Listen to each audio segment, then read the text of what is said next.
Hello and welcome to Connected. I'm Divya Gopalan.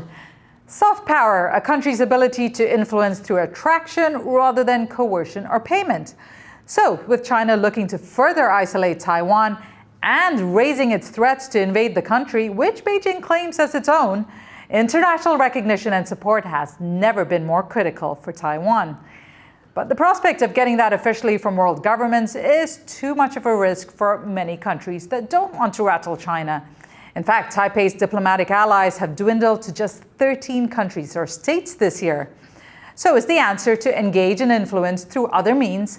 And what's the best way for Taiwan to build its brand? Well, to discuss the power of soft power, I'm joined by our experts, Professor Brian Stoddart in Perth, Australia, and Professor Albert Tang Min in Taipei. Thank you both very much for joining us. Now, I'll start with you, Albert.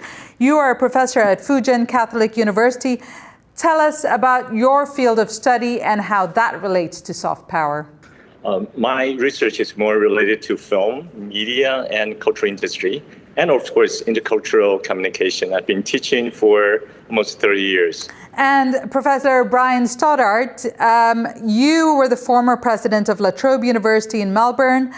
Let's get straight to the point here, though. Taiwan cannot match China's economic and might and military power. Can soft power fill in that void? It can certainly make a very big difference, and we've seen a lot of examples of that around the world over the last probably 25, 30 years.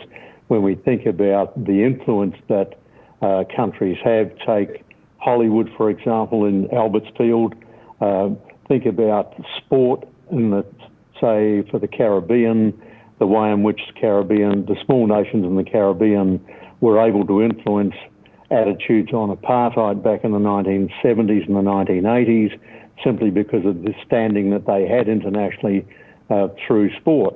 So there's a vast number of ways in which that soft power, as it's generally termed, can influence the way in which people think about other countries as opposed to, say, what governments think about other countries. Now, Albert, you've been part of Taiwan's drive for recognition over decades now, and most recently, I believe you were in Poland. Can you tell us whether it is now becoming a more important initiative for Taiwan to be using its soft power rather than trying to court allies or countries and try to make formal ties with them? Right, soft power is one of the very important, if you say, cultural weapon, or a kind of a caliber we inherited from our traditional culture. So I've been doing this through performing arts delegations. I took many times to Australia too, and to Indonesia, to South Korea, bring our young people. They perform, they dance, and they dance out the spirit of Taiwan. It is, I think, one of the best way to show the young generations their spirits and to explore their vision towards the world. Cultural diplomacy, soft power is necessary, especially when the tension is or has been there. It just shows the increasing importance of the idea or the practice of cultural industry and soft power. Right. So, Brian, you're in Australia. Let's talk about keeping with the China theme here, the growing wariness towards Beijing, particularly from Canberra. Does that then translate naturally into more awareness of Taiwan? I think there's probably two things about that, Divya. One is that there's probably not a great realisation amongst the general population about Taiwan, certainly no more than there's been over the last 25 years. But there's certainly an increasing perception within government and the public service that there may be other ways to actually engage with Taiwan in a sense that has not been there up until, say, the last 3 years. It's important to remember that this Australian fixation with China has really only been the last 3 years or so. So in that sense, it does seem to me that Taiwan has an opportunity to really try and exert some more influence.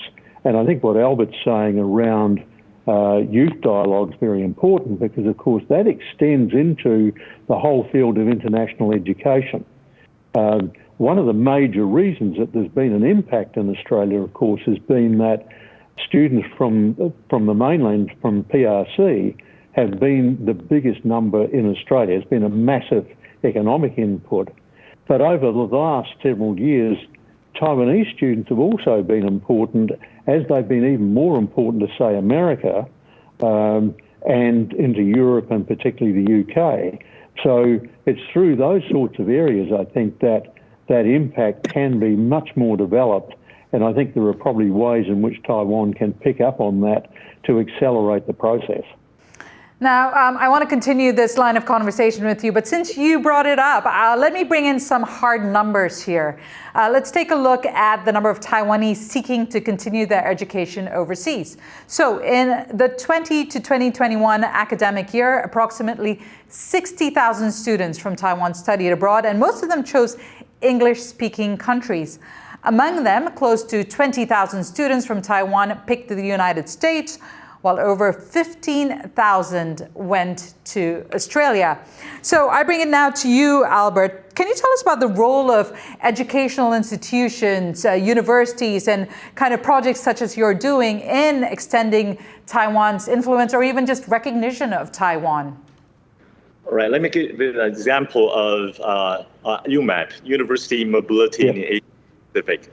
UMAP was a very good international platform, initiated actually by Australia in 1991, and Taiwan was from the very beginning a very important member, a partner within the UMAP family.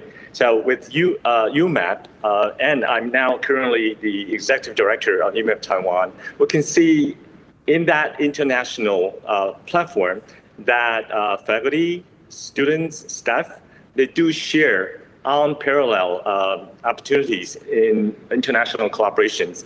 And that was the only, probably as far as I know, the only international organizations that Taiwan and China sit on the same panel. Okay, so Taiwan was also, like the figures you have demonstrates, our students, since high school think about going abroad for further studies. And the trend is we do have more students now in Europe, especially before COVID. And also our government is pretty much encouraging more students to at least take short-term studies in Southeast Asia. And also, of course, my interest now in India too. All right, so it's degree seeking and short-term exchanges. These are two different stories. And of course, we actually also, like my university, we have, before many years ago, we have one of the largest number of mandatory students to come to study at my university. Why? Because Taiwan's education offers something you can't find anywhere else. For example, students from mainland China, they would love to do self-learning here in Taiwan because there's no such thing in properly educational system in mainland China. It's fascinating Albert brought up UMAP because I was actually in on the ground floor of UMAP way back in 1991 because we saw it as an extremely important way of connecting to a range of countries around the Asia Pacific. And in some ways it was 30 years ahead of its time because it encouraged that interchange of students but also of staff. And what we're seeing now, of course, is that those are really major ways of actually dealing with that. And it's come up as probably one of the leading soft power agencies I think we've got, which is why governments are starting to get very interested in it now, and where in some respects there's been some intervention. So the longer we can keep open that interconnection, it's really important. And for Taiwan, I think it's probably a very significant avenue of increasing connection to the world, and Albert's effectively demonstrated that. So it's a perfect sort of working example of how the soft power process can operate to the advantage of countries like Taiwan, and I think we'll see that indeed in other fields like film, food, sport, and related activities. And sticking with the whole idea of youth being the new ambassadors, let's go over to you, Albert. Yes, I'd like to echo to Professor Brian Stoddart about UMAP. Again, UMAP, Taiwan was taking the role of international secretariat from 2011 to 2015. So we are not just a member, we are holding the pillar of this UMAP family. I'm very happy to know Brian was there already from the very beginning, and is doing pretty well. I mean, in a term that the international secretariat is now in North America, in Canada, and USA just joined UMAP this year. So that shows from a lot of board meetings, online meetings, I can show you that our experiences in internationalizing and also maintaining the network has been also demonstrating our soft power in a lot of ways. Oh, and that's been really significant, Albert, because I think it's important for people to know that one of the priorities of UMAP from the beginning has been the mutual recognition of degrees, so that if you get a qualification, say in Taiwan, then it is recognised in other places, which aids professional mobility, work mobility, and all of those sorts of things. And of course, in the Australian context, one of the major contributions from Taiwanese population has been skilled migration. And for that reason, it's why UMAP and educational organisations have been central to this whole activity, really. The younger generation in Taiwan now mostly identify themselves as Taiwanese, very much a separation perhaps from previous generations. How is that being received, Albert, when you go to places and when you're doing your projects, your international projects? Is there a recognition that Taiwanese is an identity in itself? Absolutely, no doubt about that. I mean, young people recognize themselves as Taiwanese. The ideal of Taiwan was already in shape, historically, culturally, without doubt. I mean, especially when Brian just mentioned the English environment here, because in everyday English conversation, that the idea of Taiwan was used more than ROC. Right, more than China, that kind of thing, or even more than the idea of Formosa. I mean, Taiwan has multiple names. And the importance of all that, Albert, is being demonstrated recently. One of the major successful vehicles by which Australia, for example, moved into Southeast Asia generations ago was through what was called the old Colombo Plan, where a number of students from Malaysia, Thailand and elsewhere came to Australia, but they came with their families. And they were there mostly at graduate level, so they were there for 3 or 4 years. When they went back, they became the greatest ambassadors for Australia that we had. So much so that about 5 years ago, we recreated that program. It's more virtual now and the stays are shorter. But it was the perfect example of how this soft power operates. Some of our best friends through Southeast Asia now all came out of the old Colombo Plan. They're graduates from Adelaide, they're graduates from Melbourne, they're graduates from Perth. They are fantastic ambassadors for Australia. And I think that's something that Taiwan can remember and really benefit from as we go ahead on this exercise. Now, we've established that the youth are definitely one of the biggest assets when it comes to soft power. Other key elements include art, culture, heritage, and food. Our TaiwanPlus reporter Jaime Ocon went to New York to find out how Phan Tuan, or Taiwanese rice rolls, were going down in Brooklyn.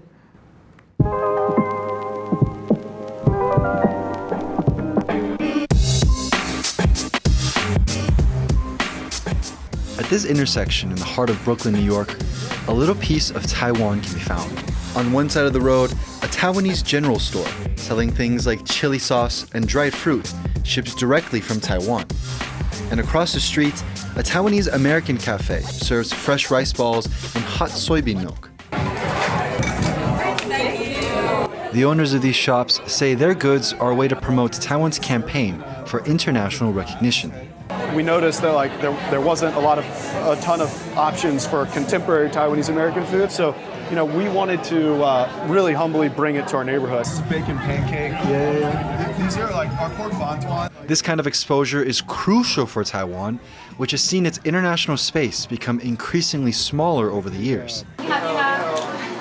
It's also one of the reasons why Taiwan's president decided to visit the two shops during a March transit stop in the US.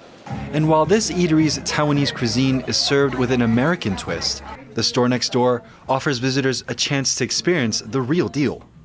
Its design is modeled after a traditional gammadiam, which means general store in Taiwanese Hokkien.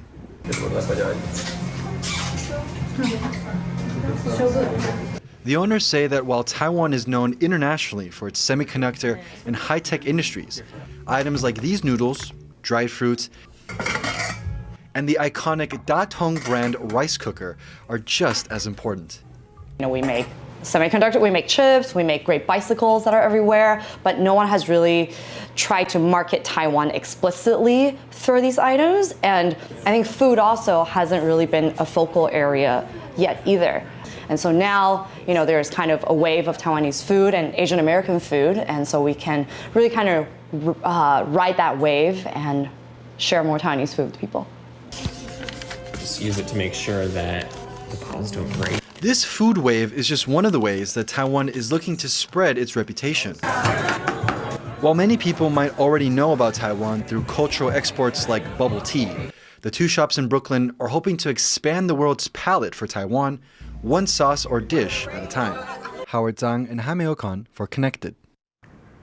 Brian, in Australia or New Zealand, is there a distinction made between Taiwanese food and Chinese food? Well, I can give you a very quick example. Say in Auckland, across in New Zealand, in Dominion Road, there are a significant number of restaurants specifically designated as Taiwanese as opposed to Chinese, and they're extremely popular. And I know Albert's been in Brisbane, and I think we've got some outlets there. There's certainly some in Melbourne that I know of. And again, what that demonstrates is, of course, an opportunity for a growing opportunity, because over the last several years, we know food and food security has become a major process, not only at government level, but I think at the level of popular culture. Almost the forerunner of a lot of movies around food around the world over the years. So Taiwan, again, has a very strong foothold in that area that can be developed quite strongly. Albert, Right. yeah, exactly. I was going to go to you. The first thought is, bubble tea's done it. But actually, when you ask many people around the world, they don't realize bubble tea comes from Taiwan. So my question to you is, how do you make food and drink part of the push? Yeah, bubble tea is, sometimes not recognized by Taiwan, from Taiwan, because it's everywhere now. I mean, there is Thai-made bubble tea, and bubble tea has been verified in quite different areas. Let me give you an example. I was in Krakow, Poland. I went to a Jewish museum, and I run into a Taiwanese restaurant. Okay, and on the wall it says Black Bear, Heixiong, Black Bear restaurants, and next to it is the Indian restaurants. All right, so I'm telling you, I do sense a differentiation of food between Taiwan and Chinese cuisine. I mean, bubble tea represents Taiwan, yes, but we have bubble tea culture. I like to mention that. It's not just about the drink or the bubbles inside. It's more related to how bubble tea has been, the resilience, the tasting of this bubble. To me, really symbolize a kind of flexibility of our partnership with the entire world. So I want to now move to, as we're running out of time, unfortunately, but move to something I think both of you are very eager to talk about, and that's films and movies. But before we go to that, I want you to watch this. Now, there seems to be an interesting trend emerging. It's very much in its infancy, but Taiwan-India film collaborations are starting to hit the screens in both countries. Suvam Pal went behind the scenes to find out what's driving the growing partnerships. The hilltop village of Shufan is known for its sky lanterns, All year round, visitors light up the skies with their wishes and their hopes for the future. But now, this top-ranked tourism site, 45 minutes drive from Taiwan's capital, Taipei, may soon be drawing visitors for another reason. It's being featured in an upcoming high-profile Indian movie. Indian 2 is the first ever mainstream Indian movie to have parts made in Taiwan. 这几天就刚好这个印度的那个电影公司嘛，来拍，很热闹啦。The movie is directed by S. Shankar, one of the highest-paid Indian directors of all time, and the lead role is being played by one of the country's most eminent and versatile actors, Kamala Hassan. Taipei-based Prem Puswani recently made his screen debut with Chung Hua Ho's latest film, The Bomber.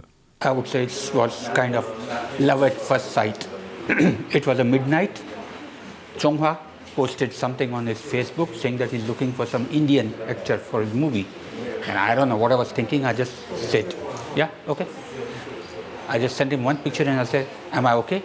He said, yes, you are. The filmmaker explained why he chose an Indian in the role. 我会对一些印度的文化或是印度的宗教的一些非常的好奇。那因为我是台湾人，我就有一种各种幻想这样子。如果有一天我在电影里面，然后呈现一个台湾跟印度的一种互相汇流一个电影，那会是怎么样一个效果？ At the premiere for The Bomber in Taipei, the leading actors spoke about their love for Bollywood movies and superstar Amir Khan. 三个傻瓜有看过。哦，睡觉女哦，那个很好看，那个什么冠军的那个。我最喜欢印度电影就是宝莱坞电影，然后我最喜欢里面的排舞的场景。Despite the craze for Indian movies among the Taiwanese, the hard reality remains that only a handful of Indian movies have been released in Taiwan over the past few years. But not a single Taiwanese movie has commercially released in India in recent times. But once Indian 2 is released, Indian moviegoers will get a glimpse of Taiwan on the big screens. And if it becomes a box office success, many Bollywood directors may choose Taiwan as their next exotic foreign location. William Chen and Shubham Pal for Connected. So Albert, as films being one of your specialties, your thoughts? Wonderful. I mean, Taiwan, India, a kind of cinematic cooperation in many, many different ways. By the way, let me share with you that I actually offer a course on Indian cinema. That probably will be so far the only course on Indian cinema here in Taiwan. And it attracts many, many students. I mean, students from communication arts, also students from various backgrounds. I mean, students here are very much interested and they were attracted simply by the topic of Indian cinema. Of course, when they come, they always think about, hey, so this is a dance and singing classes, a lot of Bollywood thing, and quite a few Indian cinemas. I mean, these film titles were very much in the brain of Taiwanese. Three Idiots, for example, it was always #1 film. A lot of good Indian films being mentioned just now. But the important thing is, as we did in February, when I took a group of students in Mumbai, we visited the Mumbai Indian Film Museum, and also with scholars and students in University of Mumbai. And we discuss through cinemas. I mean, through Taiwanese cinema and a cooperation between perhaps a kind of Bollywood thing and also in Taiwan. So and we're all very much open to that. I mean, filmmakers, film scholars, even people here hearing about, hey, we could do something. And if I were to widen it out there for you, Brian, and talk about perhaps, as someone who has visited Taiwan and seen much of what it's got to offer, if I were to ask you to pitch Taiwan the way and give it that flavor that Lord of the Rings gave New Zealand, your home country, what would your pitch be? I think Albert's actually got onto it very directly already because as a practicing screenwriter, I see incredible opportunity to do these things. Just as a quick example, over about the last 20 years or so, there's been 300 plus Indian films shot entirely or partially in Australia. Now, for Taiwan, with such a massive screen culture history and background, that offers massive opportunities, and it can be, again, at the people-to-people level. So what's the pitch? I think it's the fact that Taiwan's got a really strong film culture already. It's got a massively attractive physical environment. The landscape's magnificent. The opportunities for shooting on site are huge. It's got great facilities. It means that the joint productions can be done very easily and very quickly and very efficiently. And they've both got great market outlooks to the world. So in all of that, it's got the practicality, but it's also got the intellectual capacity, and it's got the people-to-people skills. So it's just a natural platform that can be used way more efficiently and way more effectively than perhaps it has been so far. And with that, I'm afraid we've run out of time, but I want to say a massive thank you to both of you, Brian Stoddart, Professor Emeritus and former President at La Trobe University, speaking to us from Perth, Australia, and Albert Tang Weimin, Associate Professor at Fujian Catholic University, speaking to us from Taipei. Thank you both so much. This has been such an interesting conversation. I hope you've enjoyed being on the show. A huge thank you to you too. And to our viewers, I hope you've enjoyed this show. It's been great to have your company. Thank you for watching and stay connected.